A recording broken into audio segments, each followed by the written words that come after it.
Hello बच्चों, पिछले video में जो हमने पढ़ा वो रूसी क्रांति में मोन्सेविक और बोल्शेविक दो अलग अलग विचारधाराओं की बात पढ़ी और ये भी जाना कि सोशल डेमोक्रेट्स और समाजवादी क्रांतिकारियों के दो दल बन गए थे किसानों के सवाल पर।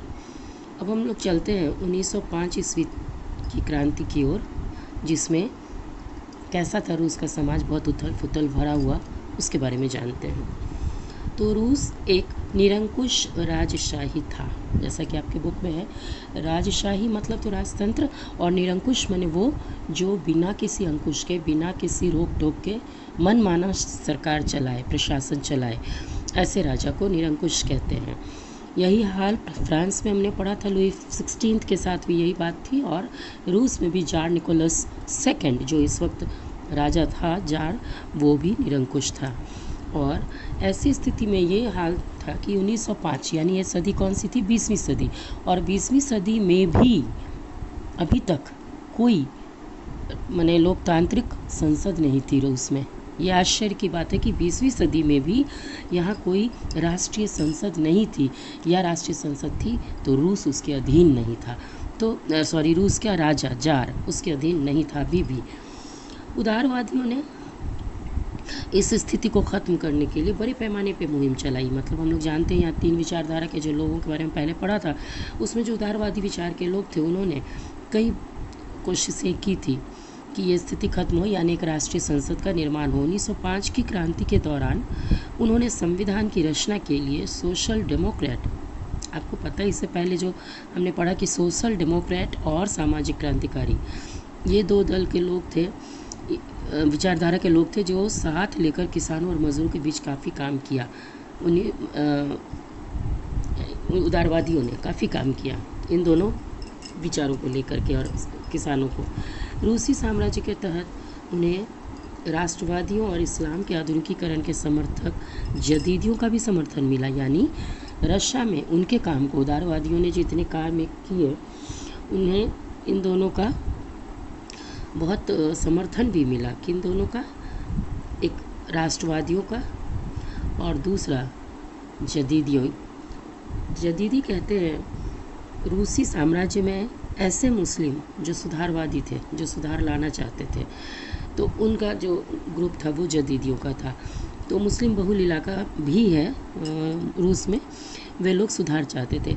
इन लोगों ने उदारवादियों का समर्थन भी किया। रूसी मजदूरों के लिए हम ये भी जानते कि वहाँ मजदूर, कारीगर और किसान 3 वर्ग के लोग ऑलरेडी थे जो असंतुष्ट थे जार से। तो रूसी मजदूरों के लिए 1904 का साल बहुत बुरा रहा था। मजदूरों के साथ, या तीनों ही वर्ग, किसान, मजदूर या कारीगर कह लें, इन तीनों को किसी न किसी बात से नाराज़गी थी जार से और ऊपर के वर्ग से। 1904 का जो साल था वो इनके लिए और भी जब बुरा आया तो इनकी नाराज़गी और बढ़ी। हुआ क्या कि ज़रूरी चीज़ों की कीमतें बहुत तेज़ी से बढ़ी, इतनी तेज़ी से बढ़ी कि जो उनको वेतन मिलता था मज़दूरों को, उस वेतन में 20% तक की गिरावट आ गई। यानी वो अब उनके वेतन का वैल्यू जो था, मूल्य जो था, वो 20% तक नीचे गिर गया।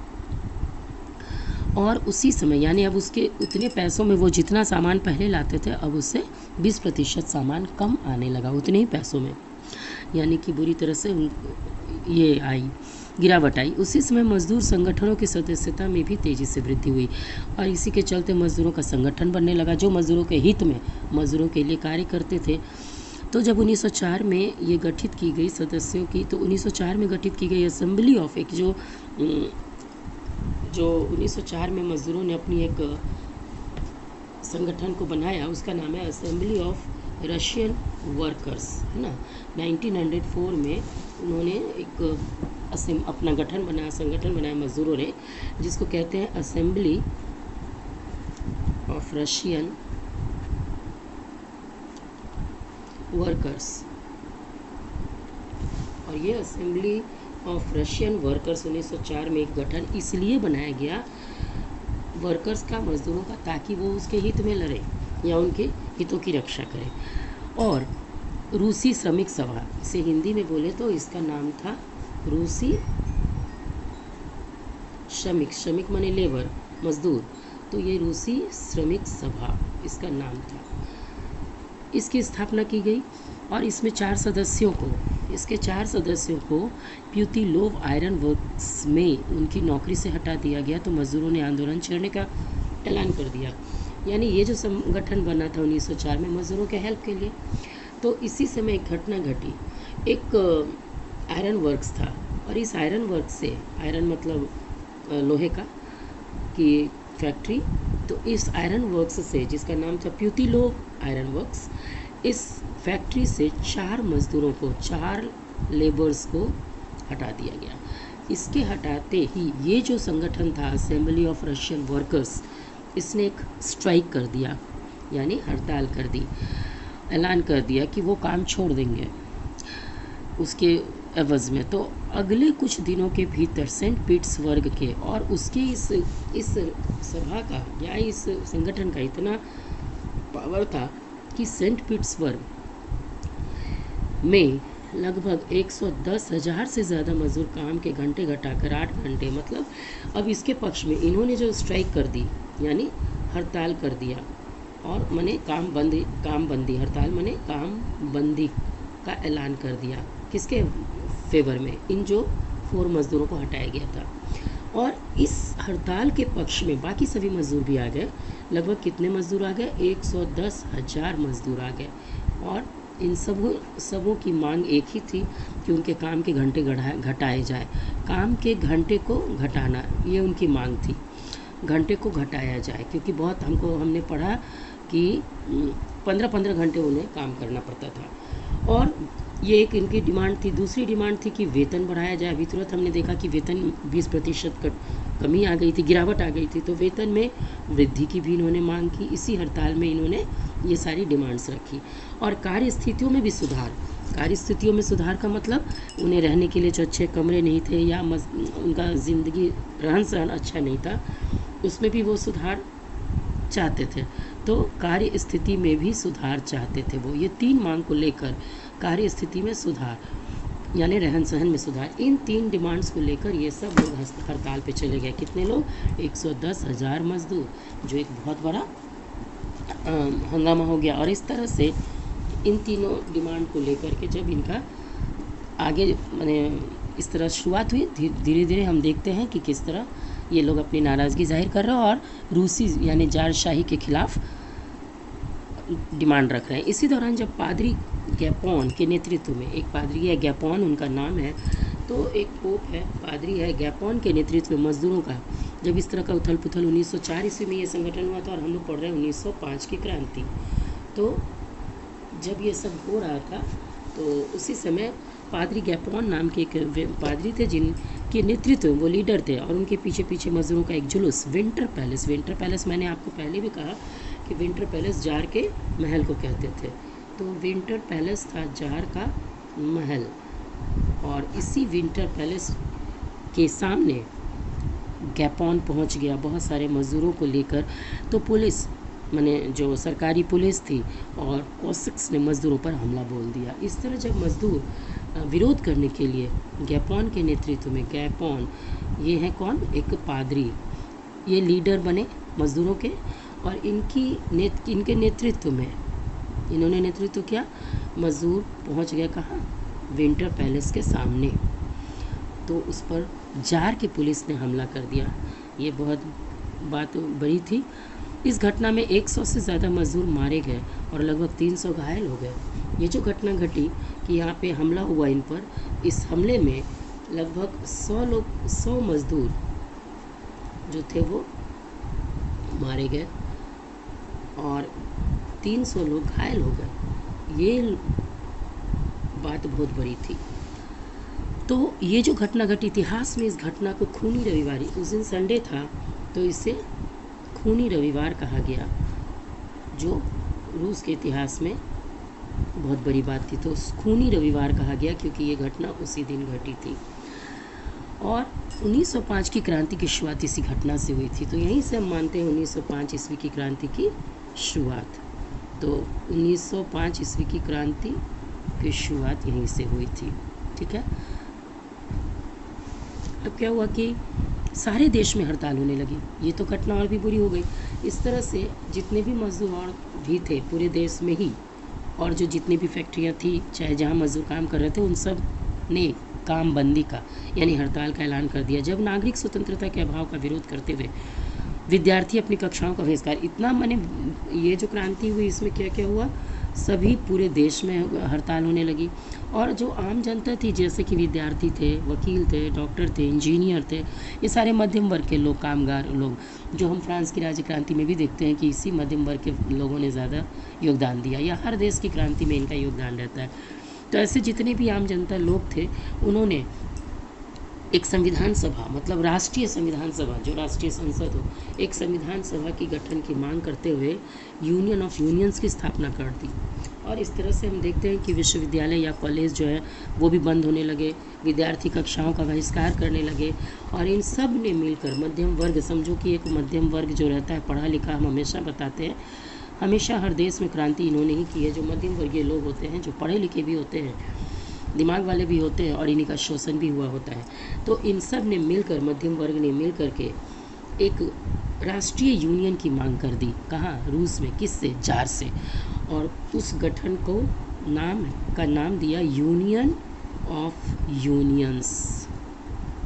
यूनियन ऑफ यूनियंस की मांग करी इन्होंने कि एक ऐसी राष्ट्रीय संस्था बनाई जाए। आप ऐसे बॉक्स जरूर पढ़ा करना, क्योंकि इसमें छोटे छोटे बहुत सारे आपको टॉपिक्स होते हैं।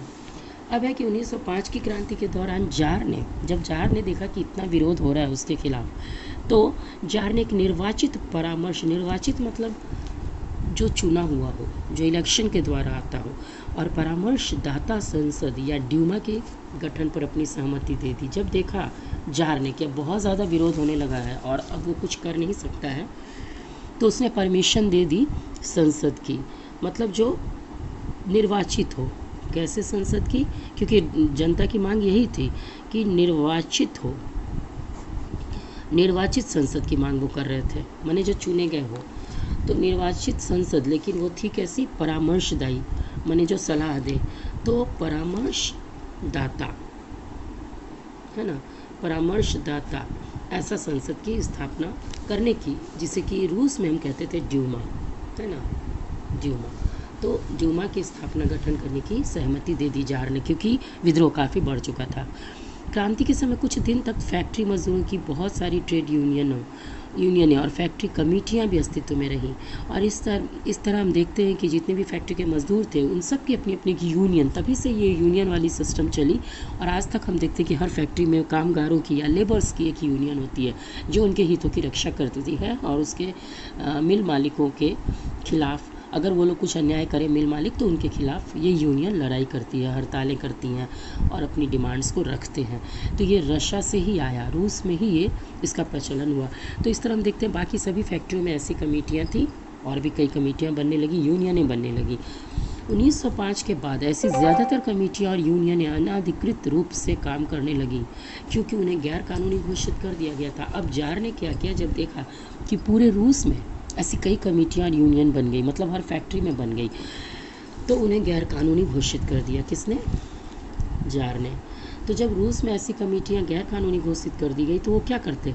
तो ये यूनियन अनाधिकृत रूप से, मतलब उन्हें अधिकार नहीं था, फिर भी, यानी जितने भी लेबर पार्टीज थे, पार्टी नहीं बोलेंगे इसको, यूनियन, जितने भी यूनियंस बने रशिया में, सबको बैन लगा दिया गया, यानी सबको गैर कानूनी घोषित किया गया था, है ना। तो गैर कानूनी जब जार ने घोषित कर दिया, तो ये लोग क्या किए? अनाधिकृत रूप से, अनाधिकृत रूप मतलब जब उनको रूप से वो काम करने लगे, यानी उन्हें अधिकार नहीं था, फिर भी वो अपने अधिकारों की मांग करने लगे। राजनीतिक गतिविधियों पर भारी पाबंदियां लगा दी गई। और अब रसा में जार ने क्या किया, जब देखा कि जनता बहुत ज़्यादा विद्रोह कर रही है, तो राजनीतिक किसी भी तरह की पॉलिटिकल एक्टिविटीज़ ना हो, किसी भी तरह का जार के खिलाफ कोई माने आंदोलन ना हो, इस पर प्रतिबंध लगाया गया। जार ने पहली ड्यूमा को मात्र 75 दिन के भीतर, 75 डेज ही चली पहली संसद, यानी पहली ड्यूमा, और पुनः निर्वाचित दूसरी ड्यूमा को 3 महीने के भीतर बर्खास्त कर दिया। यानी इतनी जल्दी वो ड्यूमा को पसंद नहीं कर रहा था जार, क्योंकि वो निर्वाचित लोगों की संस्था थी और राष्ट्रीय संसद थी, जबकि आम जनता इसी की डिमांड कर रहे थे, वो यही चाहते थे, और जार इसके अधीन रहना नहीं चाहता था। इसलिए जार ने दोनों ड्यूमा को, पहली ड्यूमा को जो फर्स्ट ड्यूमा बनी, उसे सिर्फ 75 डेज़ में ही बर्खास्त कर दिया। उसको भी उन्होंने कितने 3 महीने में ही, सिर्फ 3 मंथ्स में ही बर्खास्त कर दिया। इस तरह वो ड्यूमा को बार बार बर्खास्त करता। वो किसी भी तरह की जवाबदेही और अपनी सत्ता पर किसी तरह का अंकुश नहीं चाहता था। क्यों? क्योंकि ये जो ड्यूमा थी, ये जो संसद थी, निर्वाचित सदस्यों की थी और वो जार पर या जार के अधिकारों पे, शक्ति पे, बढ़ती हुई शक्ति पर अंकुश लगाते थे और राजा ये नहीं चाहता था, वो इस अंकुश को या प्रतिबंध को बर्दाश्त नहीं करता था। इसलिए उसने इन ड्यूमा को ख़त्म किया। उसने मतदान कानूनों में भी फेरबदल किया, यानी मत देने का जो भी कानून था उस समय रिवाज था रूस में, उसमें भी कई फेरबदल किया अपने हित में।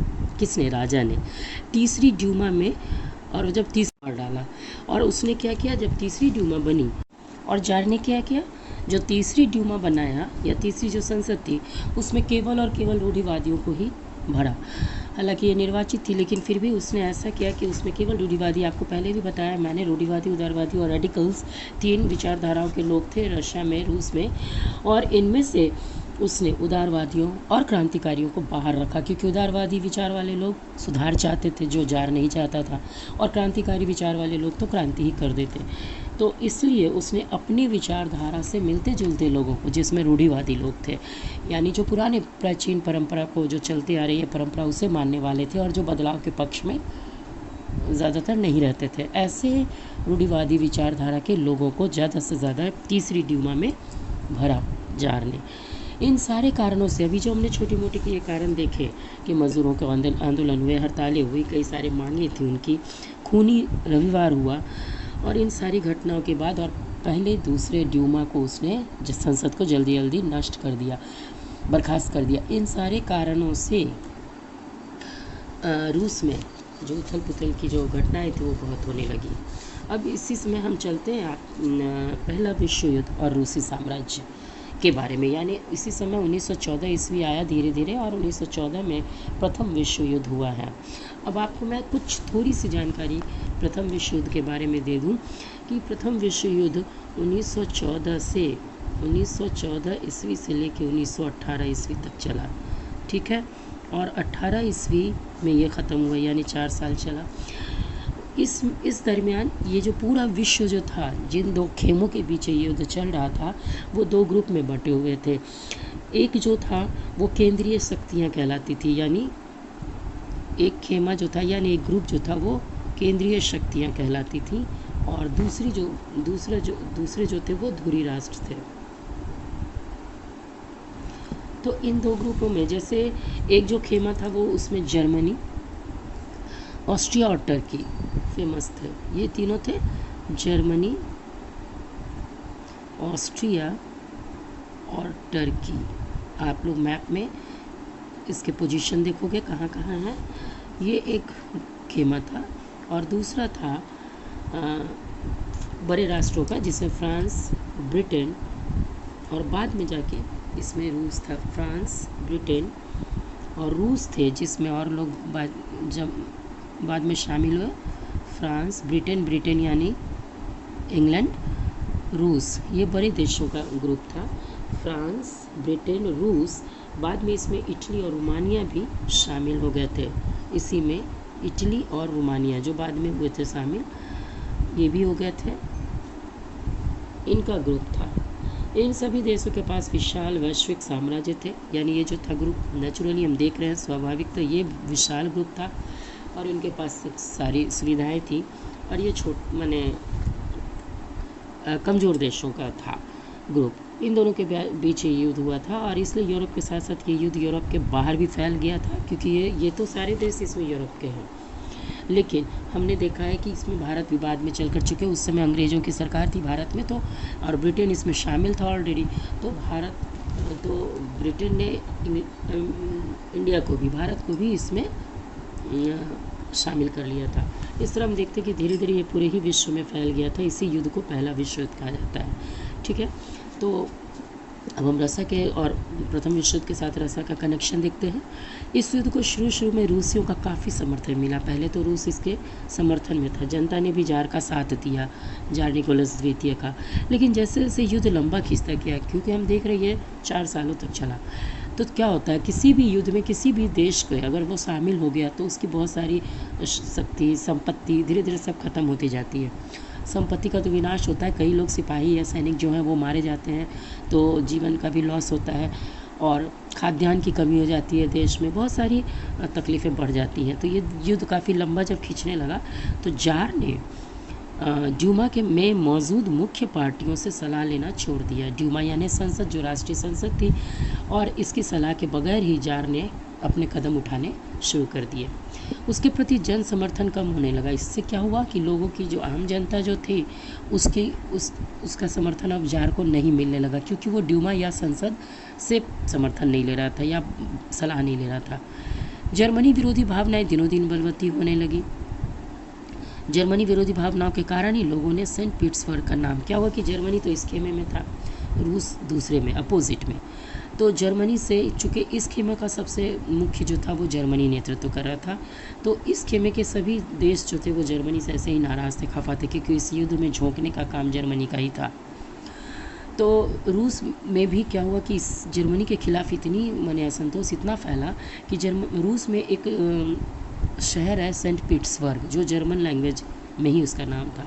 तो इतना रूस को नाराज़गी हुई कि वो इस शहर का नाम बदल कर पेत्रोग्राद कर दिया, यानी कि पीटर्सबर्ग का नाम पेत्रोग्राद कर दिया गया। ये याद रखिएगा, सेंट पीटर्सबर्ग का नाम बदलकर पेत्रोग्राद कर दिया रूस ने। कब? 1914 ईस्वी के प्रथम विश्व युद्ध के दरमियान। क्योंकि ये जर्मन भाषा का ही नाम था, तो रख दिया, क्योंकि सेंट पीटर्सबर्ग जर्मन नाम था। अब जार जो है, यानी रूस की जो महारानी है जार, निकोलस द्वितीय की जो रानी है, वो उसका नाम था जारीना, ठीक है, जारीना।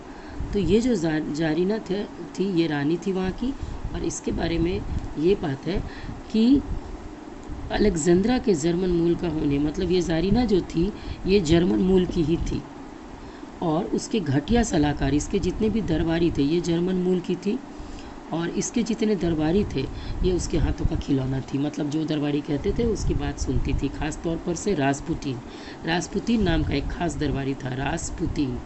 ये बात आपको ध्यान में रखना ही होगा। ये रासपुतीन एक खास दरबारी था जिसके हाथों का खिलौना थी रानी जारीना। इससे जार नाखुश था, या जार निकोलस द्वितीय नाखुश था। तो रासपुतीन जो था वो एक सन्यासी ने राजशाही को और अलोकप्रिय बना दिया। तो ये जो कारण था, इसके भी चलते रूस की जनता रूस से और जार से नाराज़ थी। क्यों? रानी के कारण, क्योंकि जार अपनी रानी पे अंकुश नहीं लगा सक रहा था। रानी रासपुतीन के हाथों का खिलौना थी। प्रथम विश्व युद्ध के पूर्वी मोर्चे पर चल रही लड़ाई पश्चिमी मोर्चे की लड़ाई से भिन्न थी। पश्चिम में सैनिक पूर्वी फ्रांस की सीमा पर बनी खाइयों से लड़ाई लड़ रहे थे। अब हम चलते हैं कि ये जो लड़ाई हो रही थी, प्रथम विश्व युद्ध हो रहा था, इसकी दो मोर्चे थे, एक पूर्वी और एक पश्चिमी। तो पश्चिम में जो मोर्चे पर लड़ाई हो रही थी वो सैनिक पूर्वी फ्रांस की सीमा पर बनी खाइयों से लड़ाई कर रहे थे। आप मैप में देखिएगा, अगर फ्रांस यहाँ है तो रशिया यहाँ है, ठीक है, फ्रांस यहाँ है, रशिया यहाँ है। तो ये जो इस मोर्चे पर, ये पश्चिम में, ये पूर्वी हुआ। तो पश्चिम मोर्चे पे जो लड़ाई हो रही थी वो फ्रांस की सीमा पर बनी खाइयों से लड़ाई हो रही थी, यहाँ जो फ्रांस में खाई है। जबकि पूर्वी मोर्चा ये जो रसिया का था, पर सेना ने काफ़ी बड़ा फासला तय कर लिया था, यहाँ वो काफ़ी आगे तक निकल चुके। इस मोर्चे पे बहुत सारे सैनिक मौत के मुँह में जा चुके थे, यानी पूर्वी मोर्चे पर बहुत सारे सैनिकों की मृत्यु हो चुकी थी लड़ते लड़ते। सेना की पराजय ने रूसियों का मनोबल तोड़ दिया। इससे भी रूस की जनता या उसके सैनिकों का मनोबल टूट गया। तो हम देख रहे हैं कई कारणों से रूस की जनता, आम जनता या सैनिक नाराज़ चल रहे थे। तो बहुत सारे रूसी सैनिकों की मृत्यु हो चुकी थी, इसलिए उनका मनोबल टूट चुका था। 1914 से 16 के बीच जर्मन और ऑस्ट्रिया में रूसी सेनाओं को भारी पराजय झेलनी पड़ी थी। यानी जर्मनी और ऑस्ट्रिया, ये दो पड़ोसी देश हैं, इन दोनों के में रूसी सेना को बहुत पराजय का सामना करना पड़ा था, यानी रूसी सेना हार रही थी। तो 1917 तक 70 लाख लोग मारे जा चुके थे, यानी अब तक लगभग 70 लाख रूसी सैनिक जो थे, सैनिक मर चुके थे, और सैनिक मर चुके थे। इसका खामियाजा रूस को भरना पड़ रहा था। पीछे हटती रूसी सेना, इसलिए रूसी सेना जो थी अब धीरे धीरे पीछे हटने लगी थी, और पीछे हटती सेनाओं ने रास्ते में पड़ने वाली फसलों और इमारतों को भी नष्ट कर डाला। ताकि दुश्मन की सेना वहाँ टिक न सके। वो सारी फसलों को नष्ट करते हुए आगे बढ़ रहे थे, पीछे हट रहे थे, ताकि जो पीछे से दुश्मन की सेना आए वो इससे फ़ायदा ना उठा सके और यहाँ टिक न सके। फसलों और इमारतों के विनाश से रूस में 30 लाख से ज़्यादा लोग शरणार्थी हो गए। अब अपने ही देश के इमारतों को तोड़ रहे हैं, फसलों को नष्ट कर रहे हैं, तो 70 लाख जहाँ सैनिक मरे, वहाँ पीछे हटने में 30 लाख लोग शरणार्थी बन गए, क्योंकि उनके मकान, उनकी इमारतें, उनके फसल नष्ट हो गए। तो इस तरह से हम देखते हैं कि रूस में को बहुत लॉस हो रहा था। इन हालात ने सरकार और जार, अब लोग किस पर गुस्सा निकाल रहे थे? जार पे, सरकार पे, दोनों को अलोकप्रिय बना दिया। इन सारी घटनाओं से जहाँ रूसी सैनिक मर रहते थे, वहाँ लोग जार पे गुस्सा कर रहे थे। सिपाही भी युद्ध से तंग आ चुके थे और वो लड़ना अब नहीं चाहते थे। युद्ध के उद्योगों पर भी बुरा असर पड़ा। इससे युद्ध से, एक तो ऐसे ही वहाँ फैक्ट्रियाँ कम थी, जो भी 1-2 फैक्ट्री थी उस पर भी बुरा असर पड़ा। मैंने पहले ही बताया कि किसी भी देश के युद्ध में शामिल होने से वहाँ बहुत विनाश होता है, चाहे वो जीते या हारे। रूस के अपने उद्योग तो पहले ही कम थे, वो और भी बाहर से मिलने वाली आपूर्ति बंद हो गई क्योंकि युद्ध के चलते। तो बाल्टिक समुद्र में जिस रास्ते से, एक बाल्टिक यहाँ प्रदेश है, विदेशी औद्योगिक सामान लाते थे, उस पर जर्मनी का कब्जा